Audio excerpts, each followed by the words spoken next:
ask Deirdre, is there any comments you might have on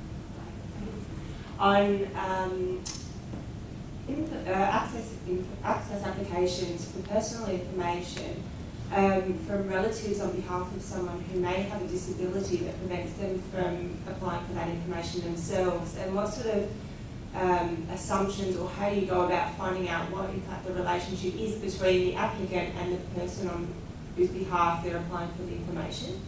It's a very good question, and it won't arise just in our context, will it? It'll arise in contractual, it'll arise in guardianship and trustee issues as well. So if you've already got common principles that you would apply, I would also look to those.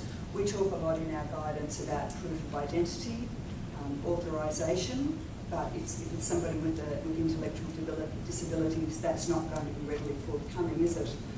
But you will have to make a judgment, won't you? You'll have to make a judgment whether it's skipper, or whether it's access to a service, or whether it's denial of a benefit. And I'd imagine you'd want to apply the same principles uniformly to make it a decision-making process for your agency that's fair and consistent. So I would look at, well, what principles would you apply if it was for access to a benefit? What principles would you apply if it's for cutting off a benefit and a third party asks that of you? And I would look to those principles under GIPA as well.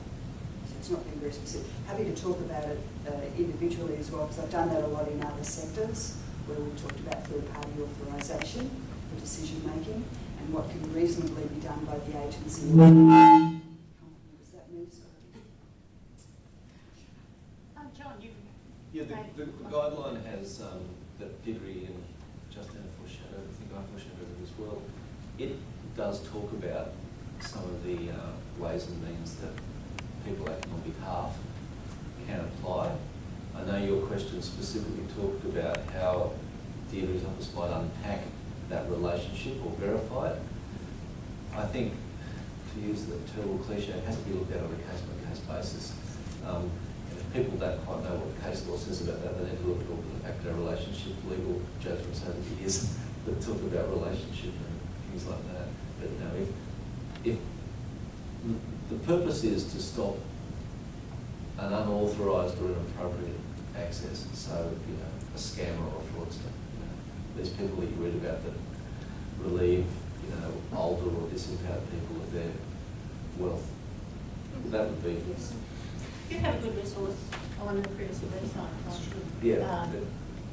Decision making with people with decision making disabilities. Really. Yes. It So comes those up, consenting capacity issues. it comes up a lot in PRIPA, and Elise might have something to say about the different things where establishing who's next of kin, particularly when someone's deceased. Sometimes there'll be material and records that can lead you to a decision that will help, particularly because we deal with it from a health perspective. So I often say to people, look at the clinical notes, see what's in there to suggest ongoing familial relationships. And often that sort of informs our decisions. So it can be difficult if you don't have that background, but that certainly that assists us. Public health. Yep.